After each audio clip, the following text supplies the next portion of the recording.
Morning. The mic is fixed. So I don't know about you, but what a first day.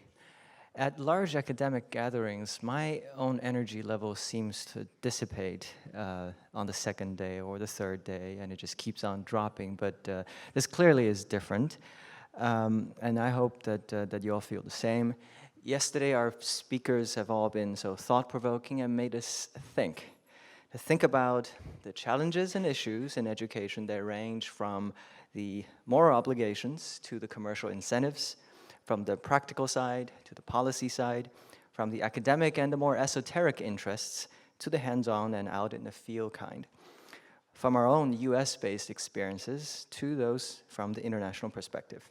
And many more questions were raised and there were time for answers. But on this second day of our conference, we bring together the collective experiences of those of us who have been nibbling away at these large issues. We hope to learn from these projects, applications, and implementations the lessons that we may each bring home to solve our own problems in creative and evidence-based ways. So without further ado, let me introduce Alan Kay, President of the Viewpoints Research Institute. So enjoy the second day of the conference and ask even more questions.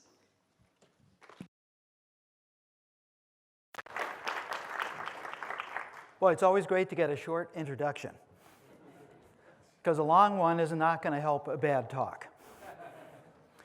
So this title is something I said a long time ago when I worked for Xerox, but it was actually picked by the conference organizers. And I thought about changing the title to something that probably wouldn't go on my tombstone. But I thought, yeah, why not? Build a talk around this. But of course, there are easier ways of predicting the future than invention. One of the easiest ways to predict the future is just to prevent it. Most of the futures that we live in are so incremental to the present and have been prevented so well that, and education, I think this is a good title also. We'd like to kind of do that, but this keeps on creeping back in because everybody loves change except for the change part. People talk about change forever, but they start digging their heels in once you start doing it.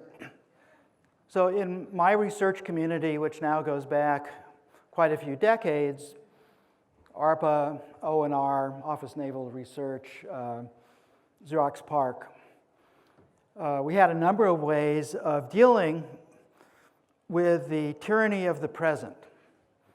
The present is so vivid. We're in it right now, and this is the worst possible way of doing it because we're around a campfire the way we were 200,000 years ago. That's crazy if you think about it. One of the things I thought about doing for this talk was actually writing something that's more than I could say in 40 minutes and trying to get everybody to read it. Most people can read three to five times faster than they can listen, and most people remember better, and so forth. So the problem here is when we're trapped in here, as we are today, we're set up perfectly for news. This is what people exchange with each other. News defined as things where there are only the categories that we walked in the door with. If you think about news on television, it's this war, that bombing, this good deed. They never change the categories. And the reason is that learning a new category is something you can't do in 20 minutes or 40 minutes. This is a problem with the talk about the future, because an interesting future is about new categories. So one of the things we did there was, and this is, I commend this to you, is assume something favorable that's moderately exponential. We had integrated circuits to look at and what is now called Moore's Law.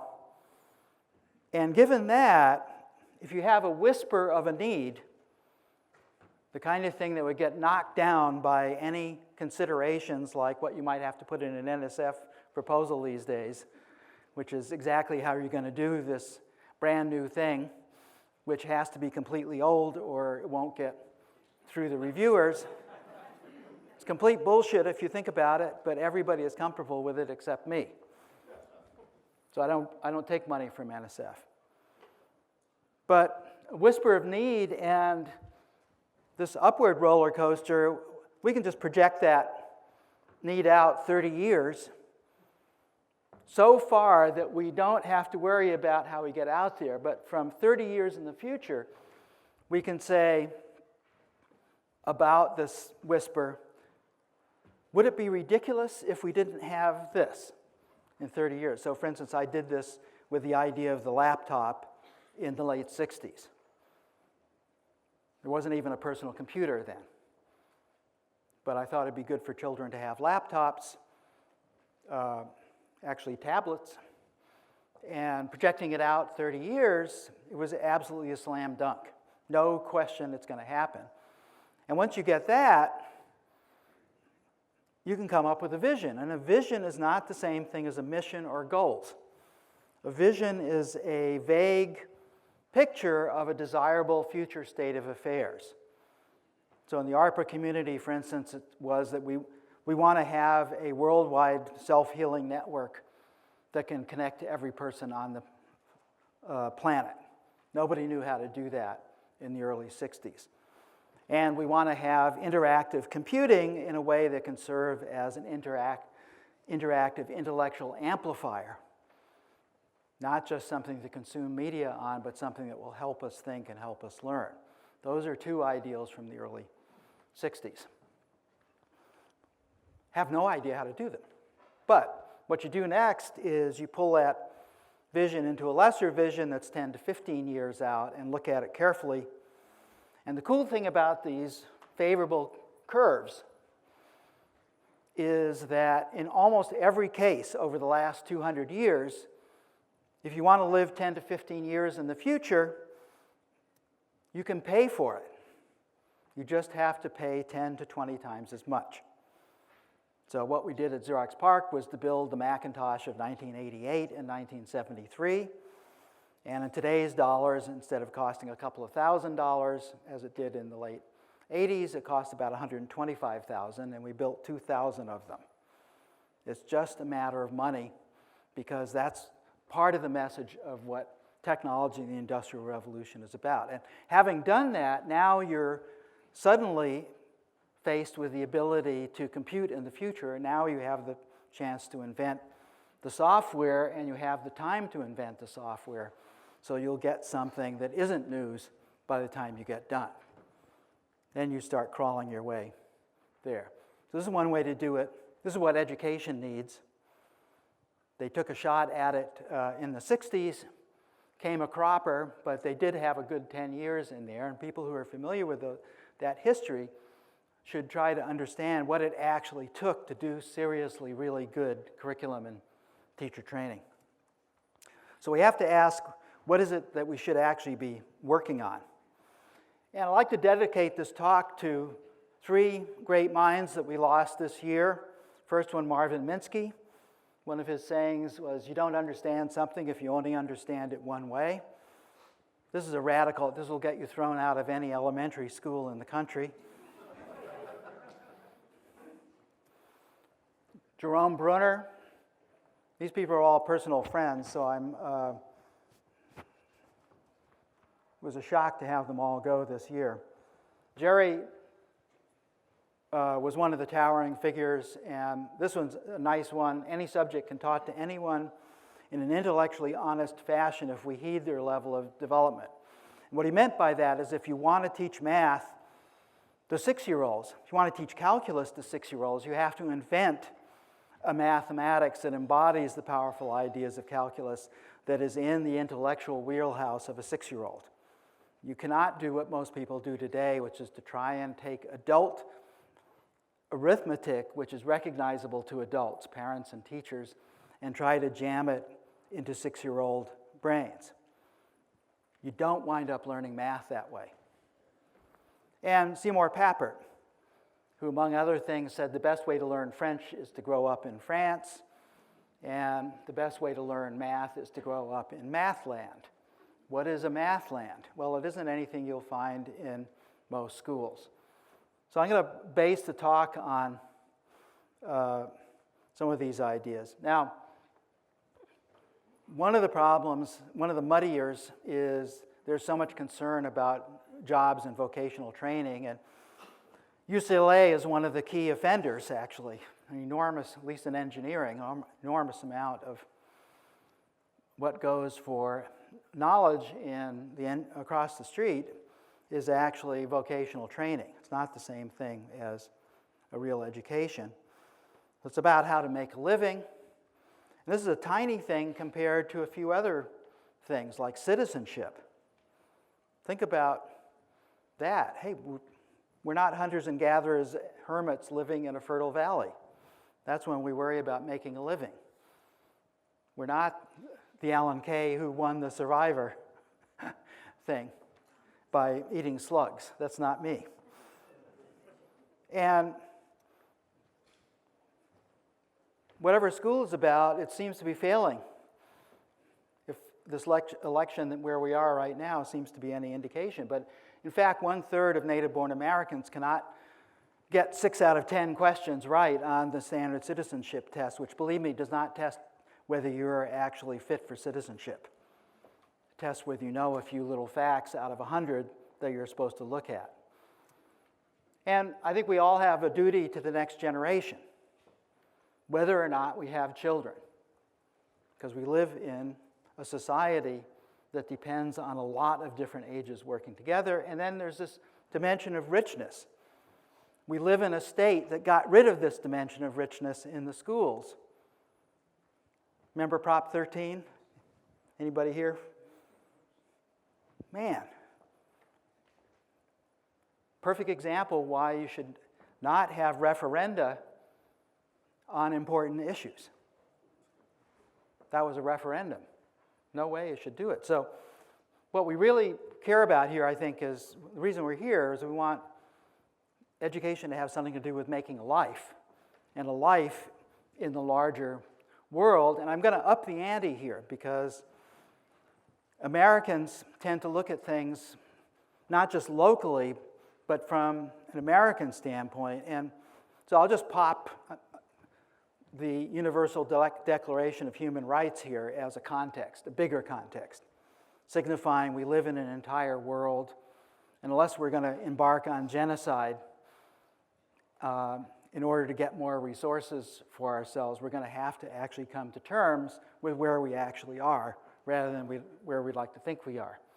And the problem is that we have a brain that was not set up at all by nature for doing thinking. And several cognitive psychology books point out that, in fact, our brain does everything possible to avoid thinking. It's actually energy intensive. It uses up glucose. And so our brain is really set up for reacting for the most part. And every once in a while, we can learn something. And in fact, most of the learning we've done have been in the last few thousands of years, even though we've been on the planet for about 200,000 years. So this is sobering. And yep, sorry, I have to talk about humans here because... So Humans 101, I'm just going to give you a couple things here. John will give you a few more. It's great to, I feel like I'm the lead-in for your talk, John. So just 3 things. Humans are basically Hamlet meets limited cognitive capacity. There's George Miller meets System 1. One way to look at it is our minds are theaters. We live in the stories we make up. It's a joy, but it is also our biggest snare and delusion because we tend to treat the plays that run in our mind as reality, and they aren't. Our capacity are tiny, and it's been downgraded over the years. Most things we have hardly any cognitive capacity at all, sometimes called cognitive load. And most of our thinking is actually not recognizably human. Most of the stuff we do every day is something that most mammals, for example, also do. So we're more theatrical than we think, we have less capacity than we think, and we think differently than we think. Why do we think these things wrong? Because we have stories that tell us that we're actually really smart. Remember England, the Sceptred Isle? It's a great song. So we treat our beliefs as reality. We can't take in the whole context, and we react rather than we think. So these are just 3 things out of several dozen, but they're context for what we have to deal with. And here's a good place. Everybody got their reality kit? Let me apologize for the people who stuck the thing together, made it so it's hard to stick, so please just tear it and open it.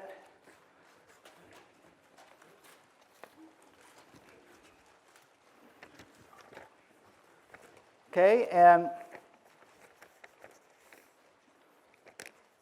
so if you cover your right eye and you fixate on the plus and you just move it in slowly, right about here, something interesting will happen. Just do it slowly, right about here. What do you notice about that round dot? What happens? Goes away? Yeah, it absolutely does. And but is there nothing where the round dot was? No. What is there? Sort of like text, right? Kind of like this. How could that be? Think about it. That is not what is on your retina. How could it be? I just put you into a hallucination. You're hallucinating that text.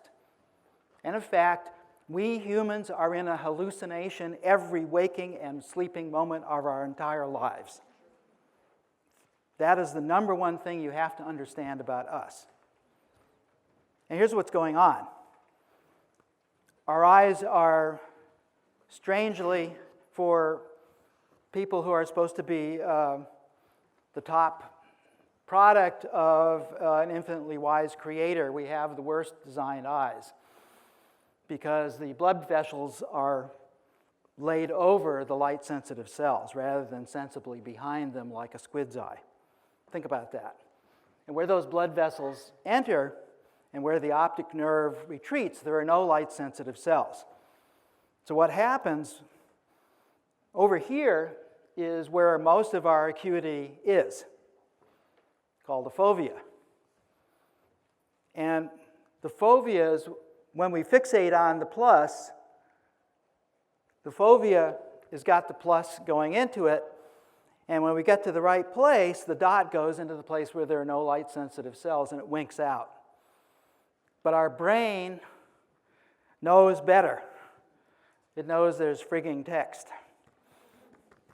And so just to help you along, it fixes up your dream to be what you know is true about the world. And it's doing that about every single thing that you think about. This is why we're so messed up. Okay? Anybody been to a surprise party for their first grade teacher or something like that? I just went on the internet and typed that in and found a YouTube video here. Oh, this is sound. That's okay, I will act it out.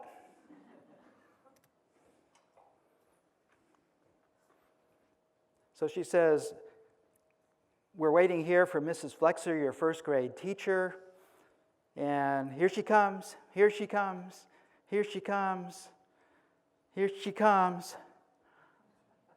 Now, what was that look on her face? Take a look. Yeah, it's not just surprise. She's actually frightened out of her mind.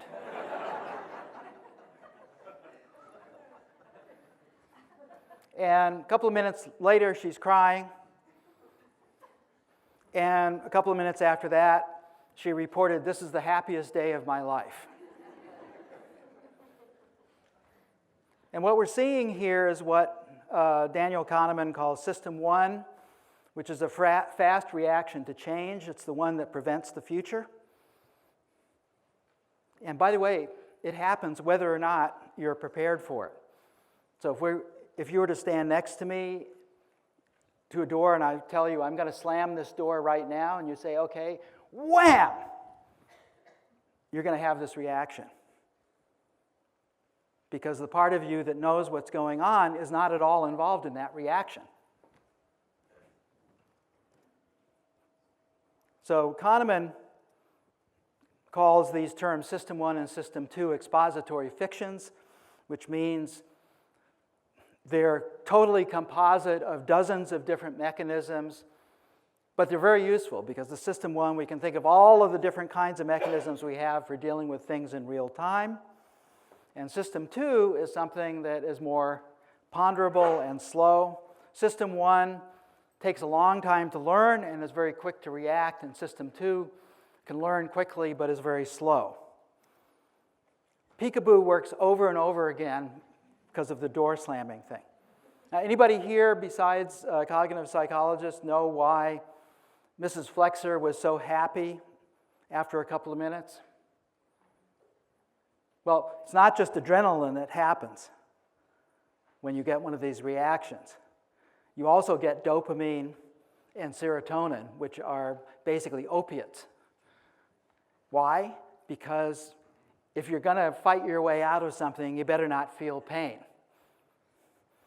And so you get doped up, and when you realize that, oh, it's not real danger, suddenly you're loaded with dope, your own dope, and you're happy as a clam. These kids did not get on the roller coaster expecting to die. It doesn't matter.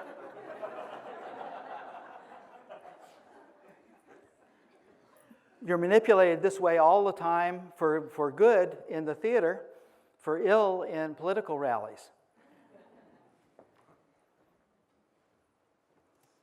Okay. So here's another example. Here's a father and a son going through a System 1 reaction as the son learns to drive the car. Remember that? So I'm just going to skip past here. If you all remember that experience, remember it's like tunnel vision. You can't see, you can't hear what your parent is saying, you don't know what gear you're in, you can't see the stop signs. 6 or 8 weeks later, you can see the stop signs, you can hear what your parent is saying. Something has happened, something that is dealing with all of the real-time things you have to pay attention to. System 1 has learned something, and System 2 may have learned something also. We know that adolescents don't learn the slow thinking part of driving very well. They're about 5 times as prone to having accidents. So they're actually not thinking very much, they're just driving the cars. Now here, what we want to do is understand what does it mean to drive, say, a calculus car, or a systems design car, or the war avoidance car, the green revolution car, the invent the future car, the human car. And basically what's happened over the years, this is a simplification, but think about it. Schools have tended to stay with the System 1. That's traditional schooling is catechismic. Learn this, repeat it later. So it's basically about memory and recall. Quick reactions to things. Makes sense. If you've got a saber-toothed tiger coming, you don't want to be philosophical about how much empty space is in the atoms in that saber-tooth. You want to get up a tree. But the problem is that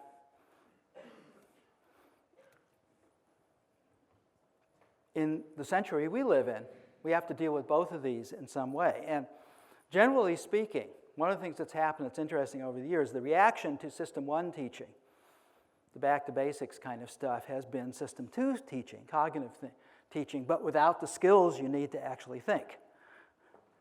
Right? And I think every educator here is familiar with this thing. There's a tendency to look for one religion. The problem is it doesn't work out that way. Even learning calculus, there's a whole bunch of things you have to be able to do automatically in order to think at all about what the implications of calculus are about. And so I think this is one of the things that we need to think about in this conference. Schools love System 1, so we have to be careful.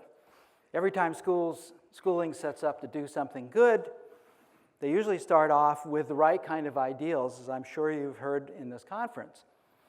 But what happens when the rubber hits the road is it quickly gets trimmed down to something like behavioral objectives, which is a system 1 phrase.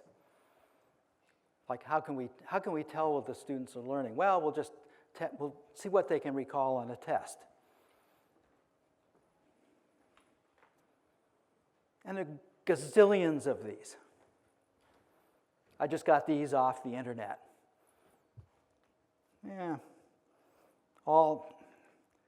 these are all biases that we have that are built into us one way or another. I've just got 24 of them here, or more like 50. And here's a plug for John Hattie's book, because I like to read what other people have written when I'm giving a talk. And so I read a couple of his books. This one I commend highly because it's extremely well written, it's brief, it covers a lot of cognitive biases and things. It's written for teachers. It's just excellent. And I checked with John to see if I could get him to agree that it's maybe only half of the things that could be in there, right? Yeah. We are a mess. And in fact, we're kind of like a cave person with a briefcase, if you sum all this up. And in that briefcase are a lot of baggage from the past, all this Humans 101 stuff. But instead of a spear, we've got nuclear weapons. And the same old brain, and so this is pretty scary.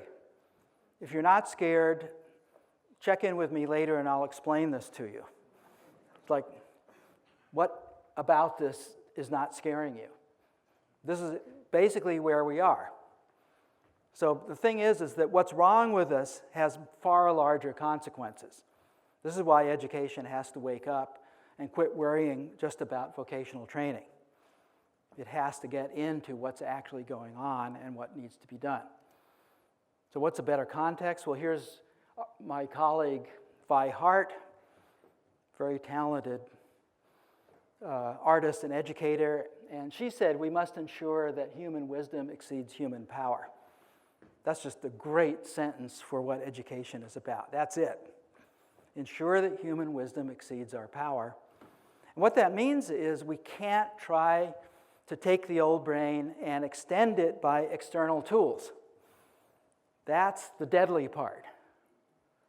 The tools can't be out there. We have to get some tools in here, and that means we have to grow some habits that are not naturally there in the human psyche. Einstein's definition of insanity is a good one. Every educator should recognize that that's what's been going on. Every time, it gets relabeled, but it's basically the same bullshit that's completely missing the point of the centuries that we've lived in, the last 3 or 4 centuries. Okay, so here's a current fad, kind of perfectly exemplifies what's wrong. Hey, everybody should learn how to code. No, that isn't the right reason. If this is what is how it's aimed at, you'll get something worse than what you already have right now. For instance, if it were music, it's like saying, hey, everybody should learn scales. We can test how well you learn scales. That's a perfect thing for California state education, isn't it? We don't know how to test whether the person's a musician or not, whether they're getting musical, because we have to have musicians to make that assessment. We can't afford, we're not going to get musicians in as teachers. We'll do this without teachers who are musicians. And even in the rationalizations for it, it's mistaking logical thinking for thinking. So logical thinking is an idea that the Greeks had, and it was a big deal in the Middle Ages. But it completely misses the point about the modern age. The title of this conference completely misses the point about the model, because nothing interesting can be proven. That isn't, science is not about proving. Not even close. You can prove things in math. You can prove things in logic. But if you're dealing with the larger world, it's not about proving. It's about something else. We need to figure out what that is. So this is just another distraction. If this were a longer talk, I would give some demos of some alternatives to this. But let's just end this little part here by noting that public education tends to retreat to form. The first thing that goes is content and context. Like, what's the problem with teaching coding for all? Well, I'm linked in with most of the people who are trying to do this, and the number one rejection of almost any reasonable idea is, well, the existing teachers can't learn this idea. And so the curriculum we're going to come up with is not actually for the children, it's actually for what the existing teachers can learn and teach. If that isn't wrong, I don't know what is.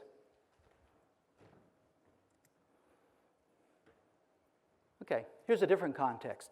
Here are things that were invisible until a few hundred years ago. The universe itself, the fact that we live on a planet. Most people still don't realize that. That they don't. Society is actually a system. It's an arbitrary system. Different societies have different systems rules. We live in the middle of technology. That's a self-portrait of the internet. And we are systems. Not just physical systems, but also mental systems. So these contexts are some of the contexts we have to worry about in the 21st century. What are those? I don't know of a single elementary school that teaches any course in systems. You might. I've looked. One of the exceptions of a teacher who is trying to get systems into schools is Irene Lee, who's now at MIT. You can check her out. And what's computing for? Well, computing is the languages for these new contexts. That's what it is. It's like it's not worthwhile really teaching English unless the larger context is the ideas that are the reason for having literature in the first place. You've got to start with what's important, and there are some details that then can be learned. So it's about science and systems and society, not simple algorithms. It's the simplest thing. Just reject it if you can't find that context, because you're just in the middle of people who are either well-meaning and naive, or people who are not well-meaning at all but are seeking to cash in. Get rid of both groups. This is not a new idea. Almost 400 years ago now, 1620, so 4 more years will be 400 years, Bacon wrote a book called The New Instrument for Knowledge, Novum Organum, and he did the same kind of complaining that I am. I thought about doing this talk just out of this book. It's a great book. And his 4 main culprits were we're screwed up as species, we learn badly as individuals, our languages can't represent ideas very well, and what he called theater is what we call culture. That is, our culture is made up of stories which we act as though they're real. And he said, for crying out loud, we need new ways to get around what is wrong with our thinking. Show me an elementary school in the United States that is dealing with what Bacon pointed out 400 years ago. This is one of the foundations for what we call science. I've avoided the science word until now because most people think science has something to do with atoms or galaxies. It isn't. Science is a set of heuristics for getting around with what's wrong with our brains. It needs to be used everywhere. Okay, now, it's often fun when you like something. I want to learn how to play guitar. I used to teach guitar a long time ago. And, well, you need it's really tough to learn all by yourself. You need a little bit of expert advice, a little of it, lots of practicing by yourself. Music is basically social. You want to play with other people. You can fill in anything. How about learning language? Same deal. And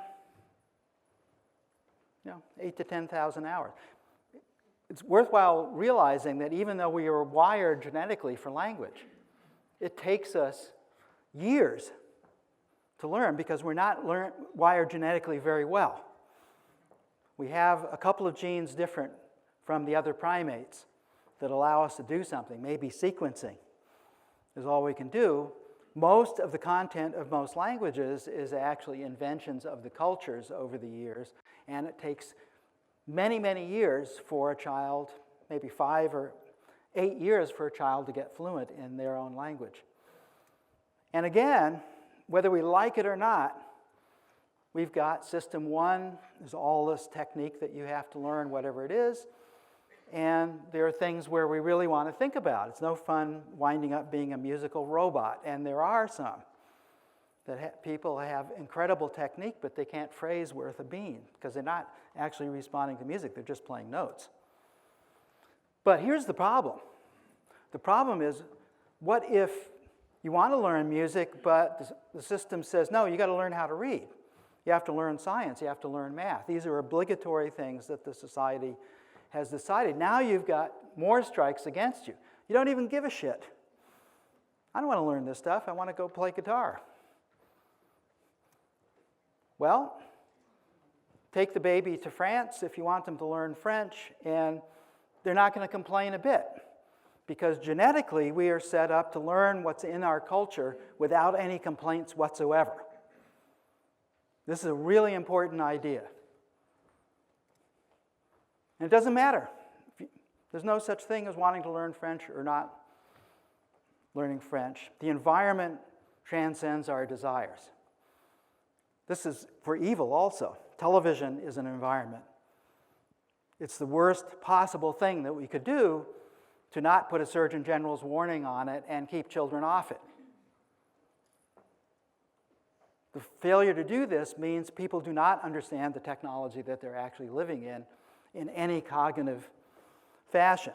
Well, 2 people who understood this idea from the beginning were Montessori and Papert. So Montessori said, look, the job of early school is to inculcate the most powerful epistemological ideas of the culture into the children as part of the environment. And we'll build it. We can't teach it in the classroom, but we can build it into the school. We can make an artificial environment, as indeed all of our environments are artificial. Yeah. And even here we have this problem.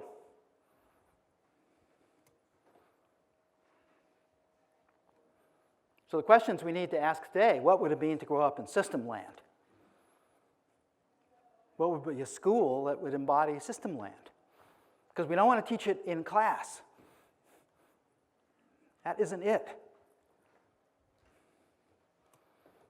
What would it mean to grow up in equal rights land?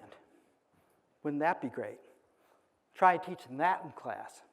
There's no way. This is one of the greatest inventions humans have ever come up with, and it's one of the hardest things to teach. You have to embody it. And the problem here is bootstrapping society.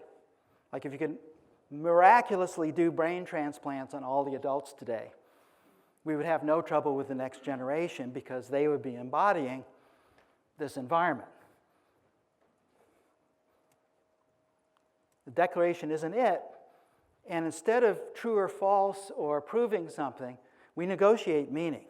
That's what science is. Science is a negotiation between what little we can do in here and what's unknowable out there. Science is the thing in between. So it's not like old knowledge at all. Well, we could make a school. That's what Montessori did, and it was a good one. And guess what? They're hard. She did it partly by personally training every teacher for several years and vetting every single one.